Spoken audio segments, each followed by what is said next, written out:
tudo bem? Sejam bem-vindos a mais um comentário com a Joyce. E é um grande prazer tê-los aqui novamente. E eu já começo a pedir para vocês nos seguir nas nossas redes sociais Joyce Brasil. E também que vocês venham acompanhar os conteúdos tão interessantes que teve no nosso congresso do ano passado, com o tema Cristo, Justiça Nossa. Foi simplesmente incrível e tem vários vídeos lá no YouTube para que você possa acompanhar e ficar por dentro desse assunto, desse tema. E também peço que vocês se inscrevam aqui no nosso canal, curtem, comentem, compartilhem, porque é muito interessante também os seus amigos estarem junto com você nessa jornada, né, rumo ao céu. Enfim, é isso que eu lhe peço para cada um de vocês. E hoje vamos estar comentando sobre a lição 12, o altar e as 3 mensagens. É muito interessante esse assunto porque ele vai tratar sobre algo fundamental que vamos precisar até mesmo para esses fim dos tempos, porque não só eu, mas também várias pessoas acreditamos que Jesus ele está cada vez mais perto de voltar. Então, é o nosso dever cada vez mais nos preparar e estar por dentro daquilo tudo que ele nos orientou e sempre nos pede para fazermos. Então, também gostaria de agradecer aqui o Giovanni e o Leandro por estarem aqui conosco. Também vão compartilhar um pouco dos seus pensamentos, do que eles entenderam diante dessa lição. Mas também vou convidar vocês agora para fazer uma oração. Então, oremos. Santíssimo Deus, amado Pai, graças te damos, Senhor, por mais um dia na tua santa presença. Graças te damos por essa lição tão abençoada e tão recheada, meu Deus. Que o Senhor possa conduzir aqui os nossos pensamentos e envie o teu Santo Espírito sobre cada um de nós e sobre cada pessoa também que está assistindo, para que possamos, meu Deus, entender qual é a boa e perfeita vontade tua. É isso que eu te peço e agradeço em nome de Jesus. Amém. Bom, então vamos começar aqui com a primeira pergunta. Por que o assunto da adoração é tão importante no fim dos tempos? A gente vai ver nessa lição que ela vem tratar justamente sobre isso de forma muito profunda, sobre a adoração, principalmente vindo abranger o assunto sobre as 3 mensagens angélicas. E eu também tinha um pouco de dúvida sobre o assunto. Eu acredito que talvez alguns de vocês tenham ainda um pouco de dúvida sobre esse assunto, sobre as 3 mensagens angélicas. Mas aqui estamos todos nós para tirarmos qualquer dúvida, não é mesmo? Exato.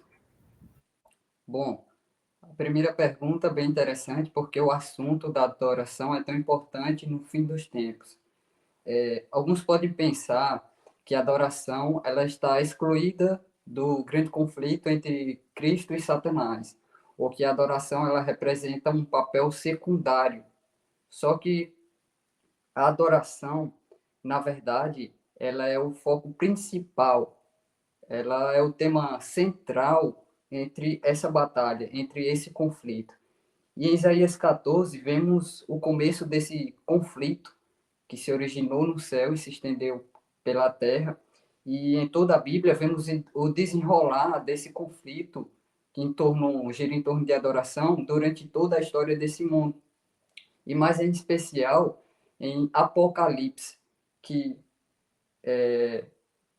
expressa que será o divisor de águas nos últimos dias, entre o povo de Deus, o povo que escolhe ser fiel a Deus, e os ímpios. E Satanás, que queria adoração no céu, Satanás, ele não conseguindo, seu objetivo passa então a ser deturpar a verdadeira adoração que é devida ao Criador. Então, seu objetivo ele passa a ser isso. Ele não consegue adoração de forma, de forma normal, ou melhor, de forma voluntária das criaturas. Então, agora, o seu objetivo passa a ser, então, a ser adorado de forma com coesão. Ele exige a força, uma adoração. E ele vai fazer isso através de deturpações de adoração, com ideologias, com todo o estilo de vida, o vestuário e tudo mais, que representa uma adoração. Então ele vai deturpar para que a adoração ela vá diretamente para ele. Então, a adoração, ela sempre foi a questão central, né? De um lado, Deus, ele apresenta, ele é o Criador, ele é o mantenedor, e ele apresenta a verdadeira adoração, e do outro lado, Satanás, que queria o lugar de Deus, queria ser adorado. Então, por isso, Deus alerta sobre a falsa adoração e chama o seu povo à verdadeira adoração. A gente vai comentar um pouquinho mais para frente, mas desde já, Deus ele tem um cuidado em alertar sobre a falsa adoração que Satanás ele impulsiona para as criaturas adorá-lo. E a adoração, ela, quando a gente fala em adoração, a gente não está falando meramente de músicas, né? A palavra ela tem sofrido no seu conceito. E a adoração ela não se resume à música, ou melhor, a música ela é um dos instrumentos pela qual a adoração pode sair, mas a adoração em si é uma submissão a Deus diariamente, ou melhor, é o estilo de vida diário de uma pessoa. Então, quando se fala em adoração, estamos falando de um estilo de vida completo. É por meio disso que adoramos a Deus. E é tão importante esse assunto de adoração para os eventos finais, para o fim dos tempos, porque a resposta está lá em Apocalipse, versículo 20, ou melhor, capítulo 20, versículo 4, que diz assim, é um texto grande, eu vou ler apenas uma parte, você pode acompanhar também, mas ele diz assim,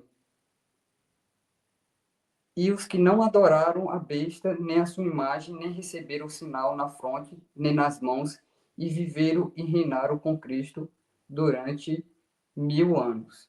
Veja, vemos que a recusa na adoração à besta, ou melhor, um poder satânico que representa Satanás, é o que caracteriza aqueles que estarão nas mansões celestiais. Então, a recusa em adorar a imagem da besta, a falsa adoração, que é por meio da coesão, por meio de ideologias e doutrinas deturpadas, a recusa em tudo isso é o que vai caracterizar eu e você irmos para Canaã celestial. Em contrapartida, aqueles que se recusem a atender ao chamado da verdadeira adoração em Apocalipse 14, a partir do versículo 6, essa recusa, prestando-se um culto aos sistemas falsos, então é como se tivesse assinando a própria sentença. Eu rejeito a verdadeira criação, ou melhor, a verdadeira adoração do Criador e adoro a Satanás. A gente já bateu nessa tecla aqui que no grande conflito não existe neutralidade. Então, ou eu estou adorando a Deus, ou minha adoração está indo para Deus, ou, consequentemente, essa adoração está indo para Satanás.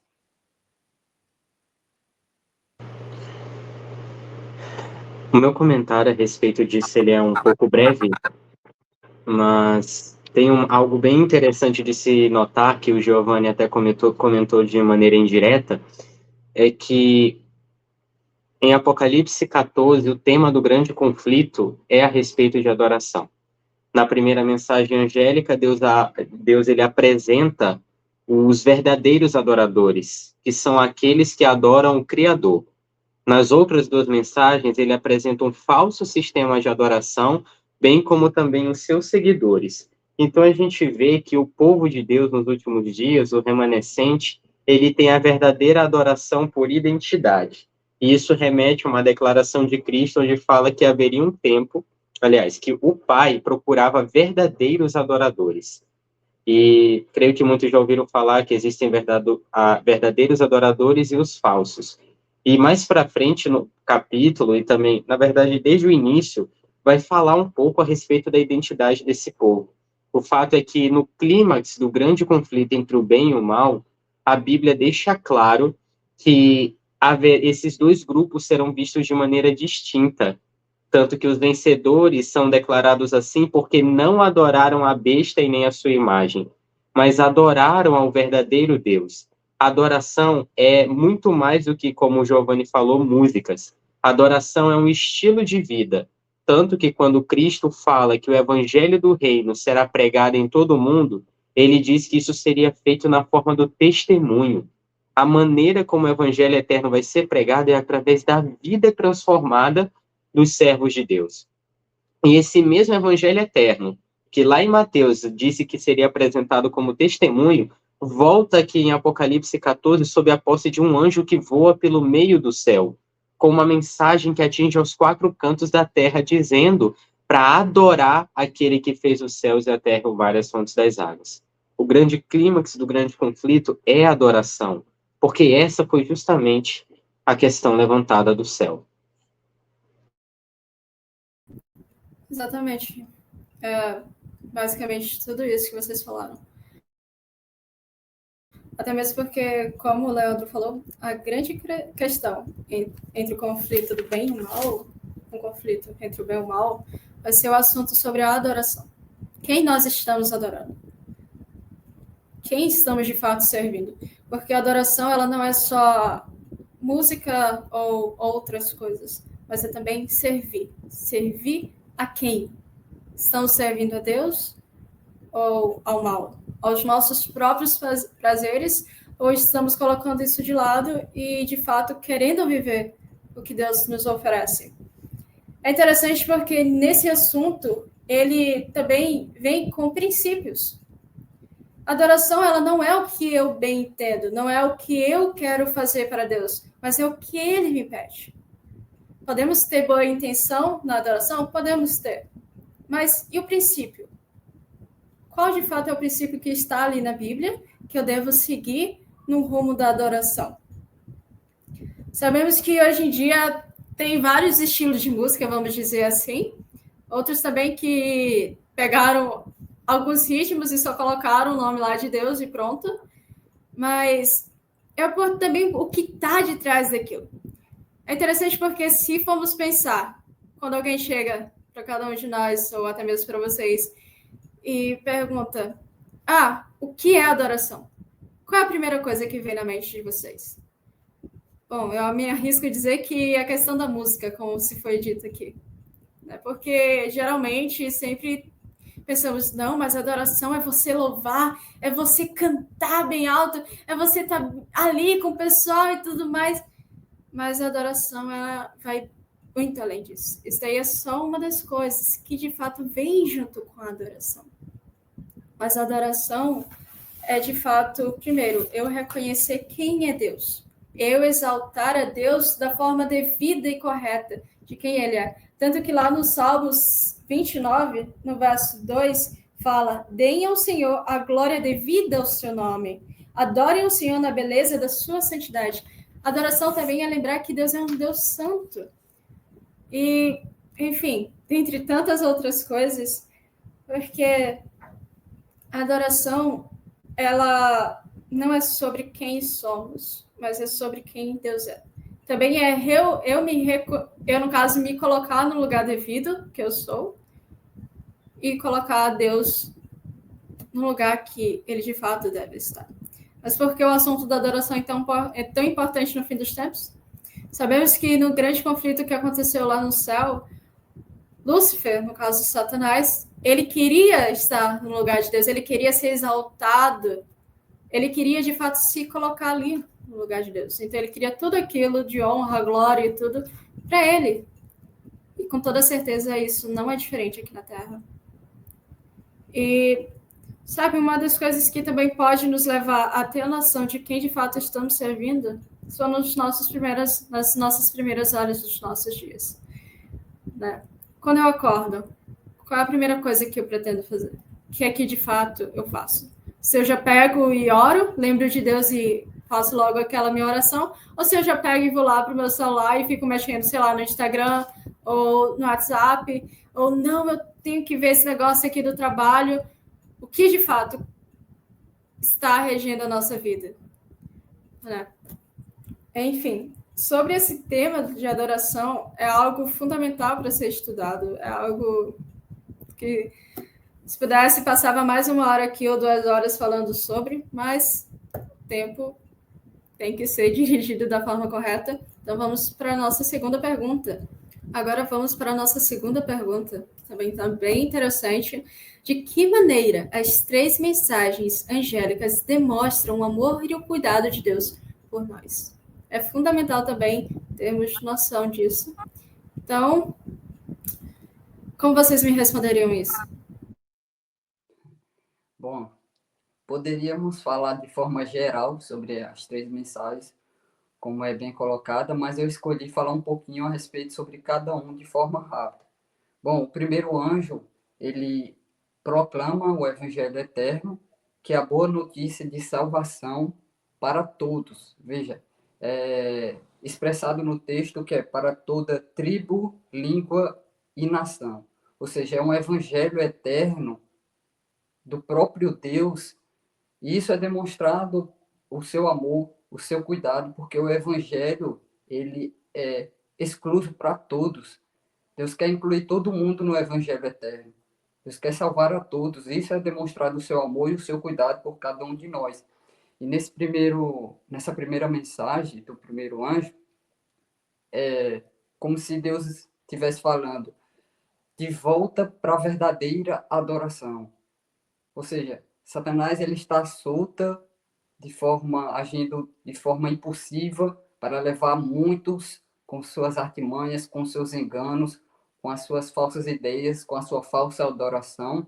E eu vejo essa primeira mensagem como o cuidado e o amor de Deus, expressando, meus filhos, essa é a verdadeira adoração. Não vamos abordar aqui explicitadamente e sutilmente a primeira mensagem, mas se você for estudar em casa, você vê as características da verdadeira adoração.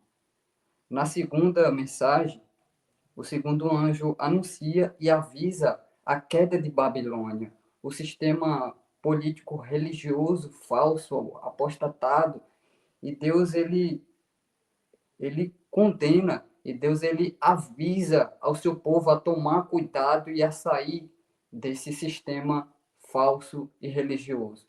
Que esse sistema caiu, que esse sistema é uma falsa adoração. E o cuidado de Deus e o amor de Deus é demonstrado no alerta e cuidado de avisar e de influenciar ao seu povo e aqueles que querem aceitar a verdadeira adoração. Ou seja, Cristo mostra a verdadeira adoração e avisa qual é o sistema corrompido, qual é a falsa adoração, para proteger o seu povo. Na terceira mensagem, vemos o cuidado e o amor de Deus na forma de Deus ele respeitar a liberdade de escolha de cada um. Deus ele avisa qual é a verdadeira adoração. Deus aponta qual é a falsa adoração, qual é o sistema corrompido, mas ainda assim Deus ele respeita a liberdade de escolha de cada um. E todos aqueles que decidirem seguir a ele ou não, independente de Deus, ele respeita, mas mesmo assim, ele mostra qual é a adoração verdadeira. Isso demonstra o amor e o cuidado de Deus pela humanidade, porque ele não quer impor a sua vontade. Deus não é um Deus tirano que ele vai impor, não, você tem que me obedecer. Não, quem faz isso é o oposto, é Satanás, é o diabo que a todo momento ele quer coagir, ele por meio da adoração deturpada, por meio da coesão, pela força, ele quer a lealdade da humanidade, ele quer uma adoração para ele. Então eu vejo o amor e o cuidado de Deus em avisar qual é a verdadeira adoração, em alertar a falsa adoração, um sistema corrompido, e ainda assim respeitar a liberdade de escolha. Só que, mesmo Deus respeitando a liberdade de escolha de cada um, Deus alerta sobre as consequências, né? Na mensagem, na própria mensagem, Deus ainda é como se Deus estivesse dizendo: meus filhos, vocês foram criados para isso, é sobre isso. Essa é a verdadeira adoração. Esse sistema corrompido aqui, esse falso sistema é corrupto, não presta. Veja as consequências de toda a história da humanidade, o que ele fez. E eu respeito qual é a decisão de qual adoração você vai manifestar, se é para mim, se não é, mas eu preciso também alertar sobre as consequências, sobre quem seguir a imagem da besta, quem receber o selo da besta na mão ou na testa, tem as consequências, que é ficar fora da eternidade. Deus ele também mostra o seu amor e o seu cuidado, também alertando as consequências. E as consequências é a perda da salvação. Exatamente. E na última conversa que nós tivemos, Giovanni, eu lembro que você também disse que antes do juízo Deus manifesta a sua misericórdia. E a gente pode ver isso de maneira clara nas outras vezes que Deus teve que derramar juízo sobre povos e nações. Deus nunca fará nada sem revelar seus segredos aos servos dos profetas. Isso é tão verdade como também é verdade que Deus não se agrada da morte do perverso, como está escrito em Ezequiel. E segundo a Pedro fala que Deus ele retarda sua vinda por misericórdia, quer dizer, ele não retarda como alguns a julgam demorada, mas ele é paciente, longânimo, não querendo que ninguém se perca, mas que todos cheguem ao arrependimento. Você mostrou que no texto de Apocalipse 14, versículo 6 ao 12, nas 3 mensagens angélicas, na primeira, Deus ele mostra a mensagem de salvação, mostrando que há como você escapar da futura perdição. Na segunda mensagem, ele faz um apelo, querendo ou não, para que nenhum de nós esteja dentro do falso sistema de adoração. Em Apocalipse 18, esse convite aparece de maneira mais clara, na forma de Deus dizer, sai dela, povo meu, para não participar de seus pecados e nem dos seus flagelos. E na terceira mensagem, ele apresenta as consequências de uma escolha, mas mostra que também respeita. Um Deus que ama, ele aponta a solução. Um Deus que ama, ele faz o convite. E um Deus que ama também alerta, mas também respeita. E a gente pode ver isso em algumas histórias, como, por exemplo, na história de Ló, onde ele estava em Sodoma e Deus enviou 2 anjos. Ali Deus tinha uma mensagem de juízo, mas foi apresentada para eles a forma como poderiam ser salvos. Foi feito o apelo para que escapassem e foram alertados sobre as consequências, mas a escolha de cada um foi respeitada, de modo que a esposa de Ló escolheu não se salvar. Mas ela foi alertada das consequências. Não olhe para trás, essa foi a ordem de Deus. Outra história bem conhecida, a história de Raabe e dos 2 espias, que eram como se fossem anjos trazendo uma mensagem celeste, como em Apocalipse 14, um anjo voa pelo meio do céu, trazendo o evangelho eterno. Para uns, é uma mensagem de juízo terrível, mas para Raabe houve uma mensagem de misericórdia, um evangelho para ser pregado, e assim como ela abriu as portas de sua casa, abriu também as do coração, de modo que ela pôde escapar de uma futura destruição. Atendeu o apelo para se desligar daquela cidade e todo o falso sistema de adoração. Infelizmente, o povo de lá sofreu as consequências, mas Raabe havia sido alertada de tudo. E tudo, na verdade, foi resultado de eles enxergarem o amor e o cuidado de Deus. Nessas histórias todas, a gente pode ver que Deus ele nunca lança os seus juízos sem antes dar uma oportunidade para que as pessoas se arrependam. E um dos profetas de mais sucesso que existiu foi Jonas, porque tinha uma mensagem tremenda de juízo, mas o resultado que houve lá foi uma grande onda de arrependimento, de modo que uma cidade inteira se converteu, porque decidiram atender ao primeiro apelo e ao segundo, para que não sofressem as consequências do terceiro aviso. Assim como temos essas 3 mensagens. Temos a mensagem de salvação, temos o alerta quanto ao falso sistema de adoração, e temos uma escolha dada em nossas mãos. Deus ele quer que nós tenhamos essa consciência de que ele não se agrada em destruir o perverso, mas que a perversidade do caráter não é algo que vai fazer parte da identidade dos justos. E essa identidade é apresentada em Apocalipse 14, no verso 4, quando fala aqui, né, dos 144 mil, que são aqueles que não são contaminados por mulheres porque são castos, são os que seguem um cordeiro para onde quer que ele vá. E dentre os homens foram comprados como primícias para Deus e para o cordeiro, em cuja boca não se achou engano, pois são irrepreensíveis diante de Deus.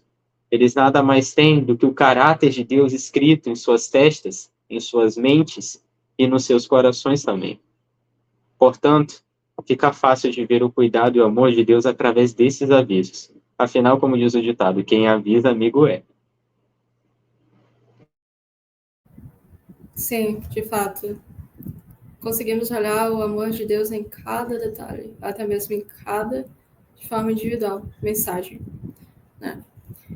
E, de fato, Deus ele nunca deixa o seu povo desavisado. É interessante porque, se formos analisar, como já foi dito, cada parte dessa mensagem, percebemos que ainda tem um povo de Deus, querendo ou não, ali naquela Babilônia. E Deus, ele exatamente chama esse povo, olha, sai daí que ainda dá tempo, sai daí, dá tempo. Bom, aqui ele vai falar sobre um tal de vinho, e o vinho, basicamente, ele representa as falsas doutrinas, né? Vemos e percebemos que há algumas religiões, algumas igrejas que acabam tirando um pouco do contexto sobre algumas coisas que são essenciais, alguns princípios, e simplesmente deturpam, né, a palavra de Deus, o que não é muito bom. E há, de fato, verdadeiros adoradores ali dentro que pensam que aquilo dali, tudo aquilo que está sendo falado, é a verdade. Então, com aquela luz que eles estão recebendo, eles, mesmo assim, tentam se manter fiéis a Deus. E Deus, ele conhece cada coração, ele sabe de cada verdade, e é exatamente por isso que ele nos chama para proclamarmos essa verdade, para alertarmos aqueles que ainda não conhecem de fato essa verdadeira mensagem e o que isso significa, né? Tanto que, antes mesmo dele voltar, ele ainda continua falando, olha, você vai, como a gente pode ver até mesmo aqui no versículo 6 de Apocalipse 14, a cada nação, tribo, língua e povo, cada pessoa dessa terra, Deus, ele nos pede para irmos e levarmos essa mensagem para cada pessoa, até mesmo nos confins desse mundo, mas ele quer isso, para que cada pessoa ainda tenha chance de conhecer quem é Jesus e ter essa esperança, esse amor que nos move para mais longe. Porque quantas pessoas não sabem nem quem foi Jesus, não conhecem nada sobre a Bíblia? Tem pessoas que nem precisam ir tão longe assim, como talvez Coreia do Norte ou outros países assim, mas até mesmo o nosso vizinho pode não conhecer bem. Eu já conheci pessoas que não sabiam nem como é esse negócio da Bíblia, como é que eu oro. Não sabia nada disso. E, de fato, não precisamos ir tão longe para conhecer essas pessoas. E exatamente é para essas pessoas que devemos levar a mensagem. Primeiro começando a nossa família e depois indo para mais longe. O amor de Deus, ele é demonstrado no cuidado que ele tem para cada pessoa dessa. Porque, como foi citado aqui o exemplo de Ló, né? Abraão, ele chegou e perguntou, não, mas se tiver uma quantidade de 50 pessoas ali, ele falou, eu não destruirei por amor a esses 50. Mas se for, vamos dizer, 45, eu não destruirei por causa dessas pessoas. E assim foi. E de fato ele cumpriu. Por causa de Ló, ele enviou 2 anjos para ir alertar, tirar Ló de dentro de lá e assim fazer com que o seu juízo viesse sobre Sodoma e Gomorra. Então, Deus, ele vai até os confins dessa terra, só para salvar cada um de nós. Enfim, agora vamos para uma parte bem importante, que é a dica de AC.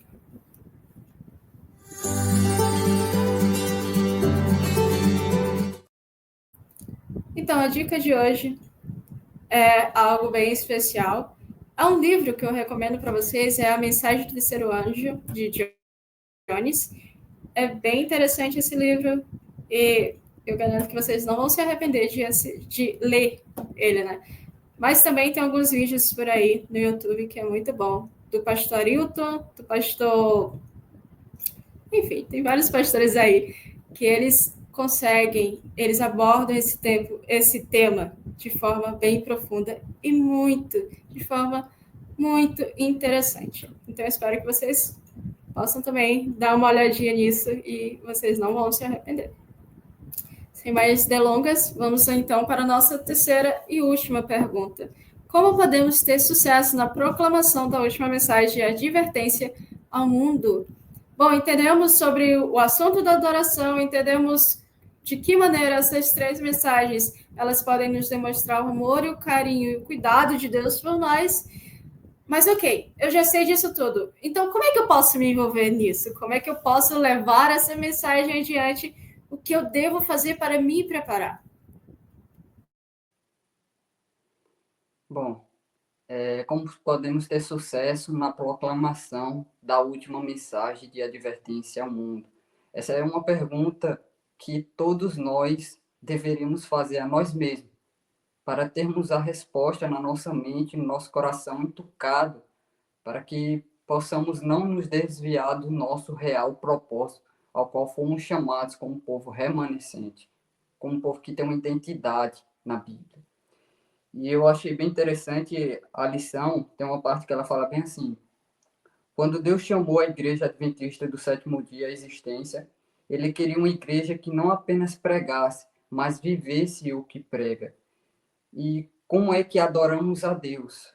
É o nosso estilo de vida diária. O nosso estilo de vida diária é o testemunho maior da nossa adoração a Deus. A adoração a Deus, ela envolve submissão diária na nossa vida. Para termos sucesso, precisamos ter submissão a Deus. E a lição ela ainda continua. A preparação para proclamar as três mensagens começa no nosso altar de adoração, em nossos momentos pessoais com Deus, para então assim moldar o nosso estilo de vida. Só teremos sucesso na proclamação das três mensagens angélicas se a nossa vida estiver primeiro no altar de sacrifício. Quando a gente vai para a Bíblia e a gente vê qual é o real propósito do altar, que é onde se era sacrificado, era onde havia adoração, sacrifício, é onde havia uma total entrega a Deus, e nós hoje também somos um sacrifício vivo. Então precisamos estar na mesma linha. Então, para termos sucesso, precisamos colocar nossa vida no altar de sacrifício, sacrificando os nossos desejos, gostos pessoais e ideias que divergem das escrituras. Precisamos sacrificar tudo isso que tem diferido do real propósito ao qual foi nos chamados, altar de sacrifício, para que então isso não venha a complicar, para que isso não venha a comprometer a missão. Eu estava falando com o Leandro, de forma indiretamente, que eu não sei você, né, Stephanie, não sei você de casa aí, se você já assistiram um filme, e nesse filme sempre tem alguma pessoa, algum indivíduo que, por conta das ideias dele, por conta dos gostos pessoais dele, ele acaba querendo ser o diferentão. Ele coloca os gostos pessoais dele à frente da missão, da equipe. Ele está com a equipe ali e então ele quer colocar as ideias dele à frente, agir por ele mesmo, ser o diferentão. Ele acaba comprometendo a missão. E aí as pessoas, a equipe dele, vai então girar em torno para ajudar ele nesse comprometimento ao qual ele quebrou a missão, ao qual houve um equívoco. Então, sempre em alguns filmes tem essa pessoa que quer colocar suas ideias à frente da missão que já está determinada, da missão que já está posta para a equipe. Mas só que, trazendo para o lado do cristianismo, na missão de Cristo, isso não é tolerado. Qualquer ideia, qualquer gosto pessoal, qualquer coisa que difere das escrituras, da palavra de Deus, e que vai colocar em xeque ou que vai comprometer a missão, serão tirados, serão sacudidos, porque a missão de Cristo já está determinada. O chamado de Deus ao seu povo para proclamar as três mensagens já é certa. E qualquer pessoa que quiser ser o diferentão, quiser mexer na adoração ao qual Deus já determinou, seja em qualquer parte, seja no vestuário, na música, seja em qualquer área da vida, qualquer coisa que o indivíduo ele for querer mexer numa coisa que Deus já determinou na sua missão, será tirado, será sacudido. E em segundo lugar, para termos sucesso na proclamação dessas mensagens, precisamos colocar nossa vida no altar de adoração. Precisamos oferecer a Deus como uma adoração genuína, ou seja, a adoração, o significado mais básico que pode se descrever é submissão a Deus, e não músicas, e não vestuários, é submissão a Deus na vida diária, no meu estilo de vida, é isso que é adoração. E Davi, ele sabia muito bem disso. Você pode estar lendo Salmos, capítulo 51, e você vai ver que primeiro Davi pede a Deus o quê? Um coração limpo, um coração puro. Ele está se sacrificando, porque na cultura judaica, o ato de sacrifício, o ato de se crucificar, é uma pureza cerimonial extrema e importante. É uma cerimônia solene. Então, ali ele está colocando-se os seus desejos, os seus gostos pessoais no altar de sacrifício, tudo que impede, toda ideia que impede de realmente oferecer uma adoração genuína, Davi, ele está se sacrificando. E pede então a Deus para que renove nele um espírito reto. E o espírito reto é como se fosse uma fé alicerçada, uma fé sólida, para que em meio às provações, em meio às dificuldades, essa fé possa permanecer. Para então, depois de tudo isso, ele ainda você pode acompanhar todo o texto, ele ainda continua se sacrificando, para então ele chegar a dizer bem assim: então ensinarei aos transgressores os teus caminhos e os pecadores se converterão. Então veja, para primeiro proclamar a mensagem de salvação, a mensagem do Evangelho Eterno, primeiro tem que haver, a nossa vida primeiro tem que estar no altar. Altar de sacrifício, altar de adoração e de uma total entrega a Deus. E por último, e não menos importante, é se mantendo dentro das características do fiel remanescente, da missão ao qual foi nos chamado. O povo remanescente, ele possui uma identidade, ele possui uma origem, ou seja, de onde viemos, ele possui uma missão e ele possui uma mensagem diferente de todas as outras, diferente de todas as outras instituições religiosas. E quando eu falo isso, eu não estou querendo dizer que somos melhores, estou querendo falar que temos um chamado diferente. E com isso, para ser remanescente, é preciso estar à altura. Podemos fazer parte da igreja adventista, podemos fazer parte da IASE, mas não é porque fazemos parte da IASE que somos um fiel remanescente.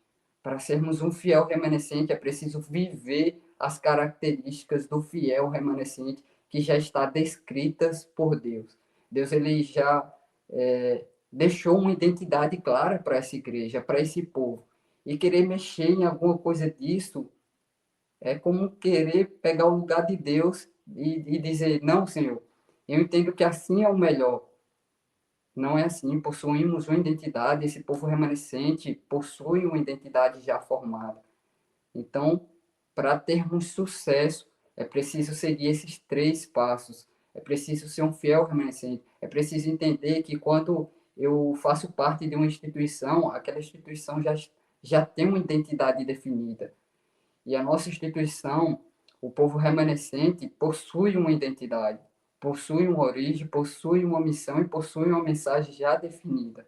Então, para fazer parte do povo remanescente, existe um preço que nem todos querem pagar.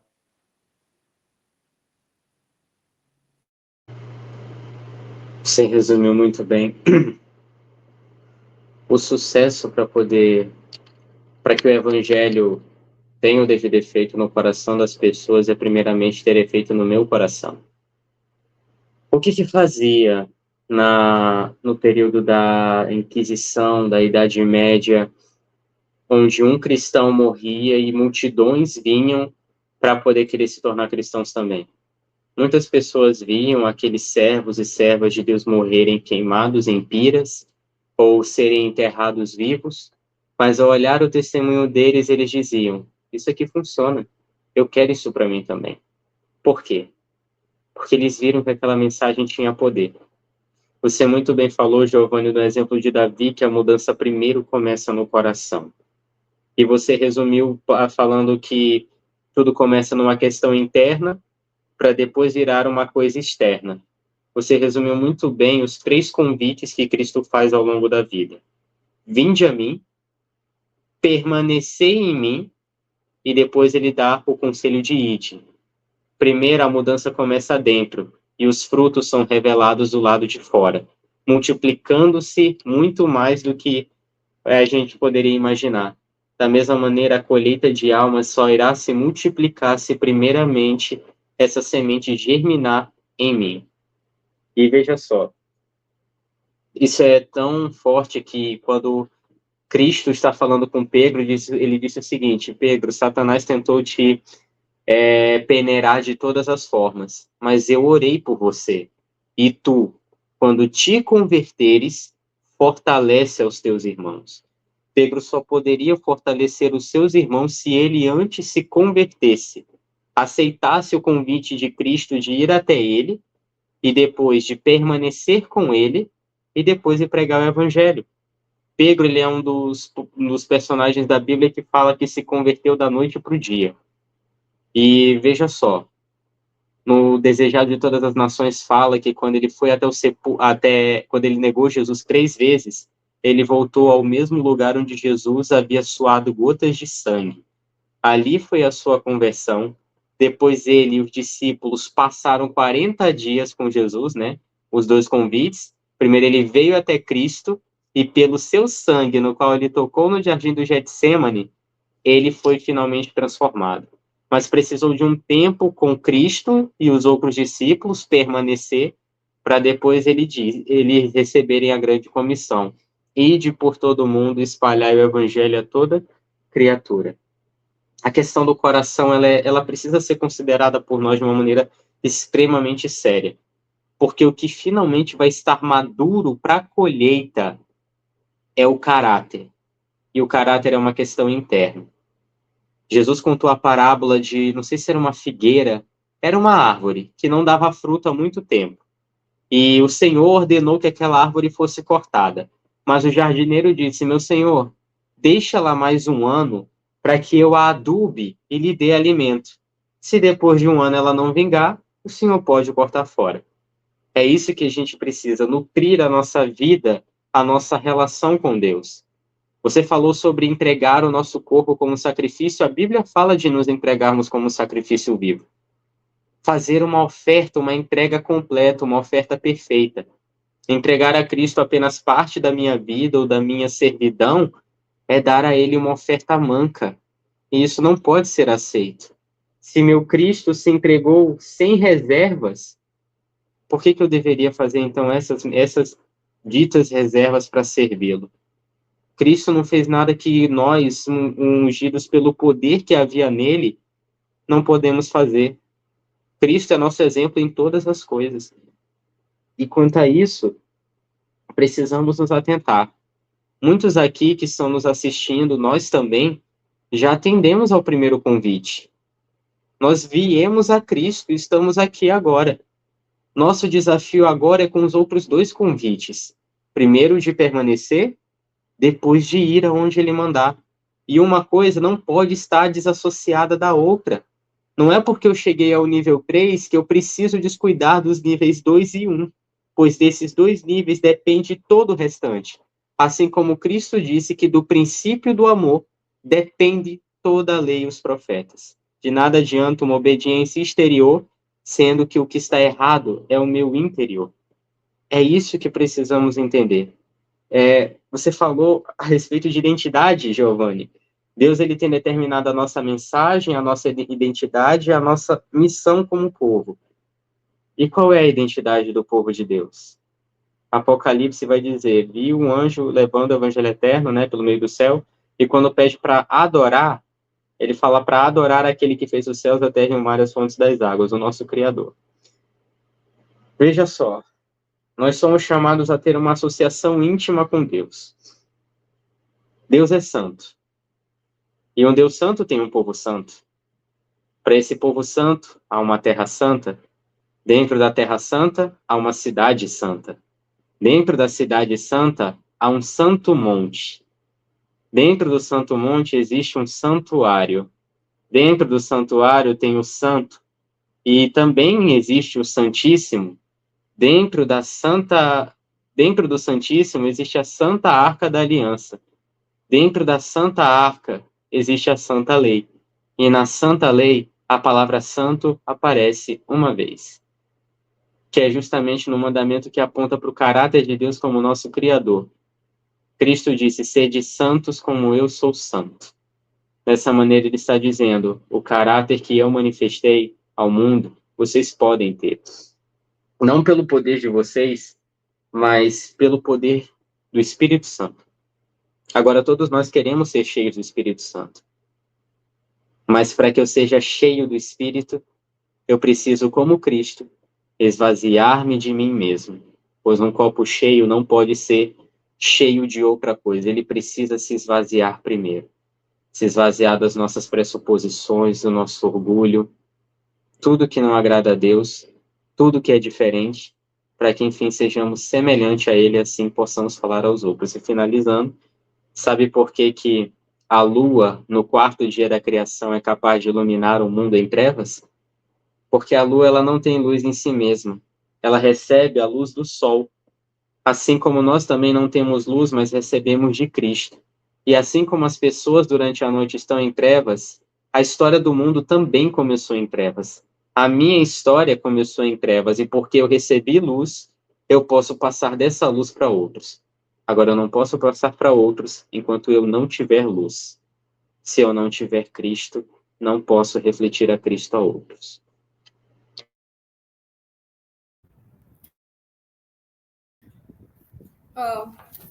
Realmente, esses comentários, eles são bem profundos. E eu acredito que eles respondam muito bem, caso essa pergunta. Mas o comentário que eu vou fazer vai ser bem breve. É se manter. É se manter na fonte. No caso, firmes também. Cristo, naquele momento de angústia lá no Getsemane, ele pede para os seus discípulos, aqueles que estavam com ele, ele fala, vigiai e orai. E várias vezes na Bíblia, quando a gente vai ler, fala muito sobre a questão de orar sem cessar e também nos mantermos firmes na nossa fé. Né? Tem uma parte bem interessante de 1 João, no capítulo 5, que fala, capítulo 5, versículo 4, que fala, porque todo o que é nascido de Deus vence o mundo. E esta é a vitória que vence o mundo, a nossa fé.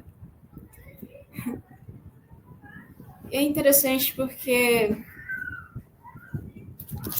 Cristo também, ele fala uma coisa bem interessante lá em Mateus 28. No verso 20, ele fala, ensinando-os a guardar todas as coisas que tenho ordenado a vocês, e eis que estou com vocês todos os dias até o fim dos tempos. Bom, os fins dos tempos ainda está aí. Isso significa que Cristo ainda está com cada um de nós. Ele tem que ser a nossa base. Ele tem que ser o nosso exemplo. E ele sempre vai estar aqui conosco no momento que eu também me mantenho firme com ele. Para, de fato, conseguirmos ter sucesso nessa proclamação, é também nos alimentando da mais pura verdade. É como fala também, somos transformados por aquilo que contemplamos. Se eu contemplo cada vez mais a Cristo, eu vou começar a me parecer mais com Ele, também questão de caráter e tudo mais. E também reconhecermos que sem Ele nada podemos, nada somos. Ele é o nosso Criador, somos apenas criaturas. Mas mesmo assim, Ele olha para cada um de nós com um olhar de misericórdia e de amor. E pode ter certeza que aquele que pede, Ele recebe. E quando buscamos Ele de todo o nosso coração, nós o achamos. Porque Ele sabe qual são os pensamentos que tem em relação a cada um de nós. São pensamentos de paz e não de mal, para nos dar o fim que desejamos. E assim o buscaremos, Ele e o acharemos, quando buscarmos de todo o nosso coração. E, enfim, tem um versículo que eu gostaria de terminar, que é lá em Jeremias 10, 23, que fala: eu sei, ó Senhor, que não cabe o homem determinar o seu caminho, nem o que caminha ou dirigir os seus passos. Isso significa que em cada passo que eu der, eu tenho que colocar isso diante de Deus. E assim confiar. Confiar como uma criança confia nos seus pais ou em pessoas próximas, que elas têm confiança, que elas simplesmente seguram na mão deles e andam, sem até mesmo perguntar para onde estão indo ou o que estão indo fazer. Mas ela apenas caminha confiando que aquela pessoa, ela só vai fazer bem e não mal. Esse é Deus para conosco. Ele quer nos dar um fim. Na verdade, Ele quer nos guiar até o fim deste mundo de forma boa e agradável. Sabemos que teremos várias aflições, sim, mas Ele mesmo fala: tende bom ânimo, porque eu venci o mundo. E, de fato, como vocês falaram, é viver, não apenas falar. Apenas viva. O nosso testemunho, ele vai falar mais do que 1000 palavras que poderíamos dizer, mas ele é essencial nesta caminhada. Bom, eu gostaria de agradecer a cada um de vocês por essa participação. Foi muito bom falar sobre essa lição, ela de fato está bem recheada. Acredito que daria para falar muito mais sobre ela, não é mesmo? Mas que tenhamos em vista todos esses princípios, que tenhamos em vista Cristo como nosso único Salvador. Ele é a fonte de vida, Ele é o nosso pão de cada dia. E todos os dias devemos buscá-lo. Todos os dias devemos pedir para Ele guiar, até mesmo as nossas palavras, cada um dos nossos caminhos, e que assim, Deus Ele possa estar com cada um de vocês nesta caminhada. E eu também convido vocês a nos seguir nas nossas redes sociais e compartilhe, curta, e que assim Deus Ele possa continuar conosco. Enfim, eu gostaria de convidar o Giovanni para orar conosco.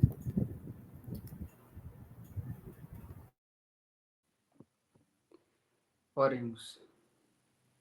Senhor nosso Deus e nosso Pai, obrigado, Senhor, por mais uma lição, ao qual entendemos um pouco mais a respeito, Senhor, sobre a adoração nesses últimos dias.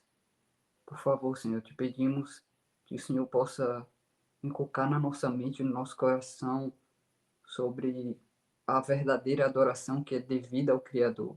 E se ainda, Senhor, não entendemos que somente o Senhor merece adoração, se ainda não entendemos, Senhor, que precisamos honrar o Senhor com a nossa vida, com os nossos hábitos, com o nosso estilo de vida, com os nossos gostos e ideias, com tudo isso que precisamos colocar, Senhor, sobre o altar de sacrifício, sobre o altar de adoração e fazer uma entrega completa e genuína. Por favor, Senhor, nos ajuda a entender tudo isso. Estamos nos últimos dias desse mundo. Nada, Senhor, que possamos fazer por nós mesmos. Nada, Senhor, que nenhum sonho, nem nada no mundo compensará perder a Canaã celestial. Por isso, Senhor Jesus, te pedimos que o Senhor possa estar em nossa mente, no nosso coração, que o Senhor nos ajude nessa caminhada. Eu te peço por mim, pelo Leandro, pela Stephanie, que discutimos essa lição, mas te peço também para que o Senhor ajude a cada ouvinte que esteve com a gente estudando essa lição, que esteve estudando esse vídeo, que o Senhor possa ser com eles também, que o Senhor possa abençoá-los e abrir a mente e o coração dele para entender essa verdade presente para os nossos dias. Por favor, Senhor Jesus. Precisamos entender que logo o Senhor voltará e a verdadeira e única adoração precisa estar em Ti, descritos na mensagem dos 3 anjos de Apocalipse 14. Desde já te pedimos e te agradecemos no doce nome de Jesus. Amém.